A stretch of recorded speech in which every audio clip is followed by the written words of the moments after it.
اکملت لکم دینکم واتممت علیکم نعمتی ورضیت لکم الاسلام دینا. آج کے دن ہم نے تمہارا دین، تمہارے لیے دین کو مکمل کر دیا، اپنی نعمت تم پر تمام کر دی اور اسلام کو ایز اے ریلیجن تمہارے لیے پسند کیا دین کے طور پر. ان الدین عند اللہ الاسلام، اللہ کے حضور ایکسیپٹیبل ریلیجن صرف اسلام ہے. اچھا، یہ جو آیت ہے نا جی، اس آیت کے حوالے سے بھی سنی شیعہ کنفلکٹ پایا جاتا ہے. اہل تشیع کہتے ہیں یہ آیت نازل ہوئی ہے غدیر خم کے موقع پر، جو نبی علیہ السلام نے سیدنا علی کا ہاتھ بلند کیا تھا، من کنت مولاہ فہذا علی مولاہ. مسند احمد میں حدیث ہے، جامع ترمذی میں ہے، سنن نسائی الکبریٰ کے اندر، کئی کتابوں میں.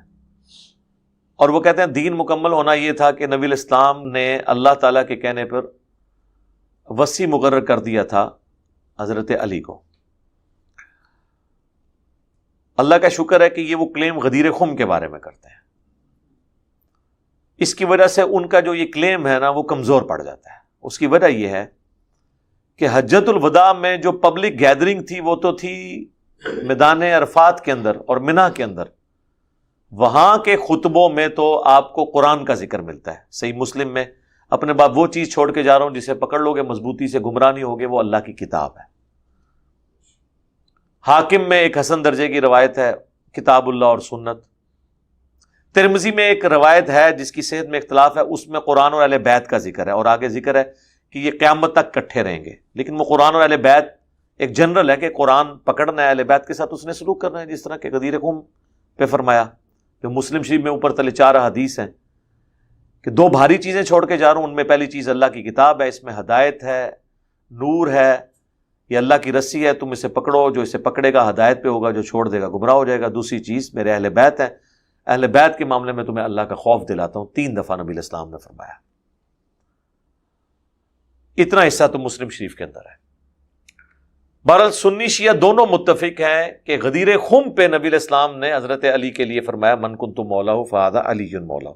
جس کا مولا میں اس کا مولا علی، جس کا سرپرست میں اس کا سرپرست علی، جس کا جگری یار میں اس کا جگری یار علی. یہ سارے معنی درست ہیں.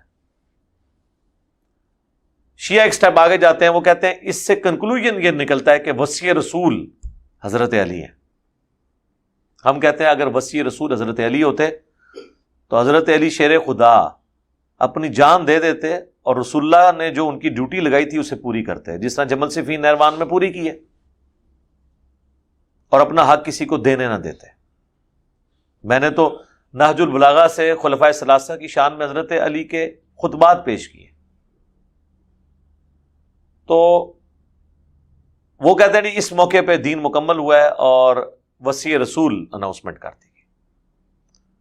تو اس پہ مولانا اسحاق صاحب نے ایک بڑا ٹروتھ ریویل کیا تھا، اور میرا جو ان سے انٹرویو ریکارڈ ہے 40 کوسچنز ود مولانا اسحاق 23 مارچ 2012 کو، اس میں انہوں نے کہا تھا میں اپنے شیعہ دوستوں سے بھی کہتا ہوں کہ نبی علیہ السلام نے اگر اپنے بعد کسی کو خلیفہ نامزد کرنا ہوتا تو آپ نے حجۃ الوداع جہاں پہ ساری پبلک جمع تھی وہ موقع آپ نے کیوں مس کیا ہے، اور غدیر خم کا انتخاب کیوں کیا؟ غدیر خم تو مکے سے مدینے واپس آتے ہوئے ایک پانی کی جگہ تھی، اور وہاں پہ صرف اہل شام اور اہل مدینہ تھے، باقی سب لوگ اپنے اپنے علاقوں میں جا چکے تھے. ان لوگوں کو تو حضور نے حجۃ الوداع پہ کہا میں قرآن چھوڑ کے جا رہا ہوں. وہاں آپ نے کیوں نہیں کہا کہ میرا وصی یہ ہے؟ آپ بھی کہہ رہے ہیں غدیر خم پہ کہا، ہم بھی کہہ رہے ہیں غدیر خم پہ. تو انہوں نے کہا کہ غدیر خم پہ اس لیے کہا کہ یہاں پہ اہل شام اور اہل مدینہ تھے. اہل مدینہ افیکٹی تھے، اہل شام اہل مدینہ پہ چڑھائی کرنے والے تھے. واقعہ حرہ میں اہل شام نے مدینہ پہ چڑھائی کی. حضرت علی کی بغاوت جو کی اہل شام نے کی جنگ صفین میں. تو ان کو ڈرانا مقصود تھا اور ان کو بتا دیا کہ میرے اہل بیت کے ساتھ اس نے سلوک کرنا. میں تمہیں اپنے اہل بیت کے معاملے میں اللہ کا خوف دلاتا ہوں. جیسے سکران مختصر میں اس کے بارے میں عرض کروں. بعض لوگوں میں یہ بھی ہے، انہوں نے روایتوں میں درج کر دیا کہ یہ حجۃ الوداع کے موقع پر بھی آپ نے یہ بات کہی، مگر وہ نہیں درست بات. ہاں، یہ صحیح صرف یہ کہ غدیر خم کے موقع پر ہی آپ نے یہ بیان فرمایا. اور اس سے ہمارے جو شیعہ دوست اصرار کرتے ہیں اس پر میں نے ان سے کئی بات کہا کہ اگر موقع اس بات کا کہ اہل بیت سے بھی تمسک کرو یا یہ خلافت کا معاملہ، تو یہ میدان عرفات میں آپ کرتے، جہاں سارا عرب جمع تھا وہاں بیان کرتے. اب وہ سارے لوگ کوئی یمن کو چلے گئے، کوئی عراق کدھر چلے گئے، ادھر تو شام والے یا مدینہ والے ہی آئے، ان کے سامنے آپ نے یہ خطبہ دیا، وہ موقع آپ نے کیوں مس کر دیا جب ساری امت وہاں جمع تھی؟ وہ وہاں یہ ہدایت فرماتی، وہاں جو صحیح حدیث وہ آپ دیکھتے ہیں صحیح مسلم میں، ابو داؤد میں، آپ نے صرف کتاب اللہ کا کہا کہ میں تم میں ایک چیز چھوڑتا ہوں جس سے ہاں چلو جو ہے نا سنت وغیرہ کا وہ بھی حاکم وغیرہ کی روایتیں بس سارے ہی دیتے ہیں نا، کوئی نہیں، اصل بات جو تھی میں نے کہ تم میں کتاب اللہ چھوڑ رہا ہوں، اس کو پکڑ کر رکھو گے تو گمراہ نہ ہو۔ یہ جو خطبہ غدیر کا، اس میں بھی جو ہے نا تمسک کی بات کی، ہدایت لو اور نور ہے، وہ سارا قرآن کے بارے میں، اہل بیت کے بارے میں آپ کی بات ٹھیک ہے، آپ نے صرف نا حسن سلوک کی بات کی، اللہ تعالیٰ نے آپ پر منکشف کر دیا تھا کہ بعد میں لوگ ظلم کریں گے، اذکرکم اللہ فی اہل بیت، یہ بات کہی کہ میں تمہیں اللہ کا خوف دلاتا ہوں میرے اہل بیت کے بارے میں، غلط طرف سے اختیار نہ کرنا۔ ہدایت کی بات جو نا جہاں آتا نا بعد رہتا یہ میرے اہل بیت مسو کرو، وہ بھی نہیں صحیح ثابت ہوئی، نہیں بات جو نا ٹھیک کرنی چاہیے۔ ہاں کتاب جو ہے نا ہدایت کے لیے وہ اللہ کی کتاب ہے، بات باقی جو ہے نا کہ ان کے ساتھ ایک سلوک کرنا۔ پھر ساتھ اس کے جو آتا کہ حضرت زید نے جب یہ بات بیان کیا، لوگوں نے پوچھا اہل بیت کون ہے؟ اب جو شیعہ حضرات کا کہنا اس میں تو پھر 12 امام جو آل علی تھے ان کا وغیرہ یا امامت کی بات ہوتی، یہ تو کہا کہ یہ سارے اس میں داخل ہے جو آپ نے سکران میں کہا کہ میری طرف آل جعفر بھی ہے، آل عقیل بھی ہے، تو یہ خلافت وغیرہ سے یا یہ دین کے لیے تمسک کی بات نہیں، یہ صرف آنے والے واقعات کے بارے میں نا امت کو ذرا ہدایت۔ وہ جیسے علامہ مناوی لکھتے ہیں کہ امت نے اس کے بالکل برعکس کیا، جو آپ نے تاکید کی نا اس کے الٹ کیا کہ کچھ شہید کر دیے گئے، کچھ قیدی بنا لیے گئے، کسی کو در بدر پھرایا گیا، ظلم تو محمد علی بھائی بہت کیا نا، آپ کی اس وصیت پر عمل نہ کیا تو ذکرکم اللہ بعد، ظلم جو کر سکتے تھے نا وہ کیا، اور وہ ظلم ہی آج تک نا امت کو پھر ایک نہیں ہونے دیتا، کیونکہ جن لوگوں کے دل زخمی ہیں کہ یا رسول اللہ کی اولاد کے ساتھ ان کلمہ گو نے کیا، بات ان کی بھی ٹھیک ہے، یہ دوسرے مسلمان ان کا لحاظ نہیں کرتے کہ ان کی کوئی ذاتی دشمنی نہیں کسی سے، وہ بیچارے غمزدہ ہیں کہ حضور کے بعد یار ایسا کیوں سلوک کیا گیا، کوئی زہر سے مار دیا گیا، کسی کا سر قلم کر کے علاقوں میں گوایا گیا۔ اب یہ بات تو دل سود ہی ہے، ہم ہزار پردہ ڈالے دل تو جلتا ہے کہ کلمہ گو کا یہ کام نہیں تھا۔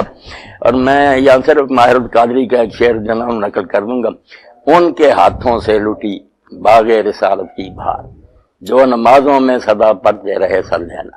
کافر مارتے نا جتنا دکھ نہ ہوتا، کلمہ پڑھ رہے اور پھر ایک آدمی جنت کے جوانوں کا سردار ہے تمہارے سامنے حدیث بیان کر رہا اور کہتا تمہارے اندر ابو سعید خدری جابر موجود، پوچھ لو حضور نے یہ میرے بارے میں فرمایا نہیں، کس نے نا پر مجھے قتل کرتے، مگر کوئی کسی نے نا رائے برابر اثر نہیں لیا۔ اس لیے وہ اہل بیت کے بارے میں تو صرف اتنا تھا کہ ان سے حسن سلوک کرنا، کتاب اللہ صرف ہدایت کے لیے۔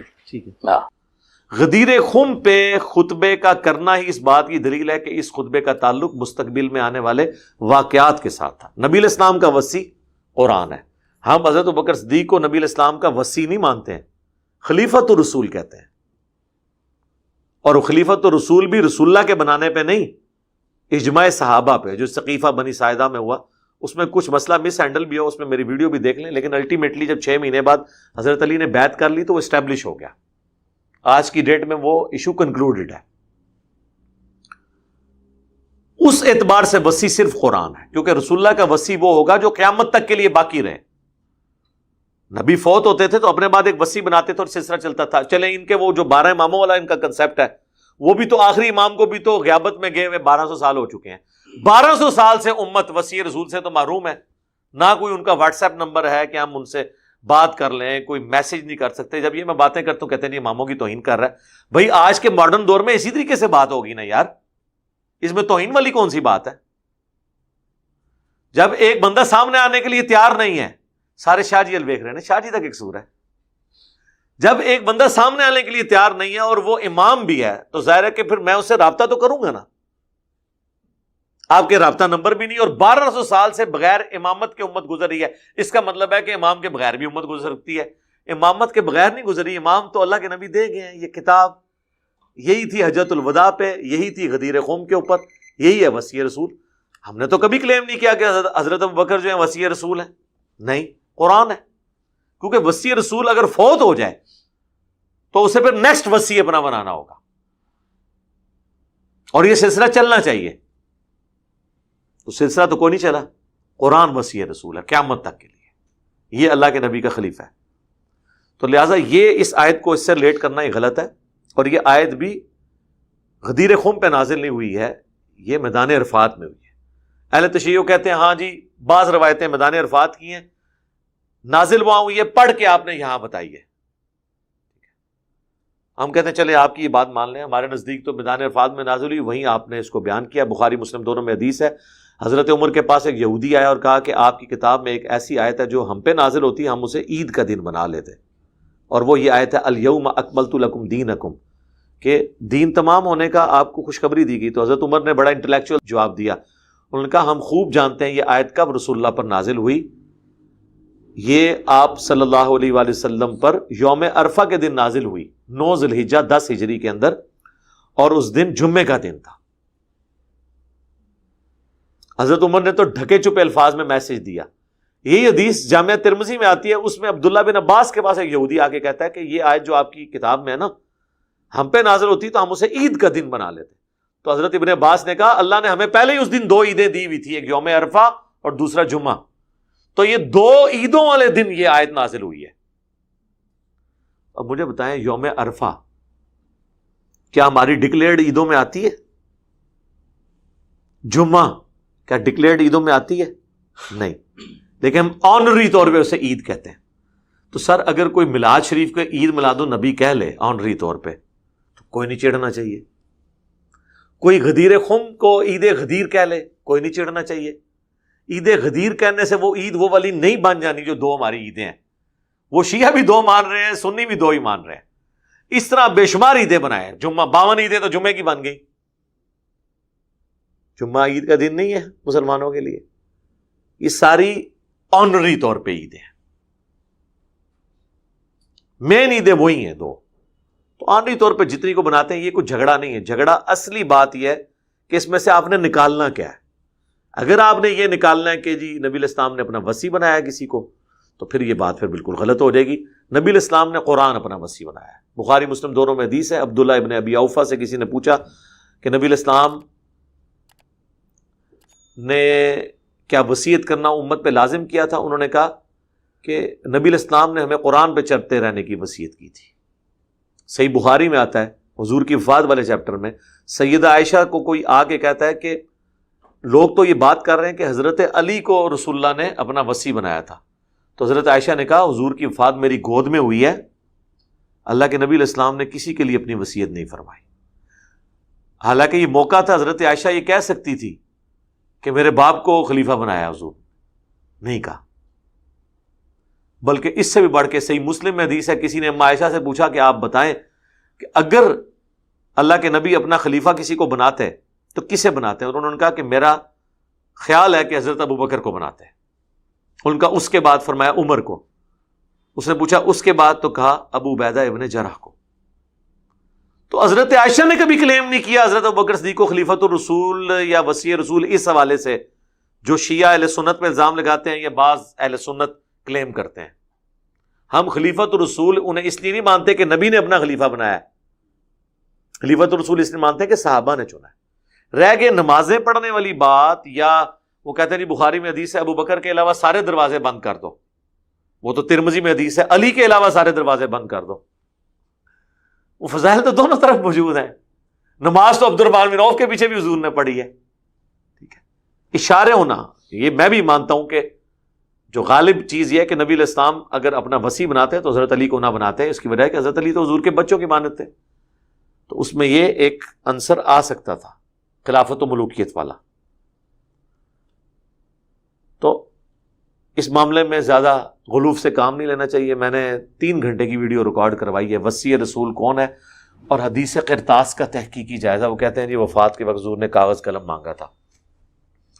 تو آج تو وہ ٹاپک نہیں ہے، ورنہ تو یہ 3 گھنٹے اسی آیت کے اوپر لگ جائیں. میں نے ایک اجمالی گفتگو اس حوالے سے کر دی ہے. اللہ تعالیٰ سے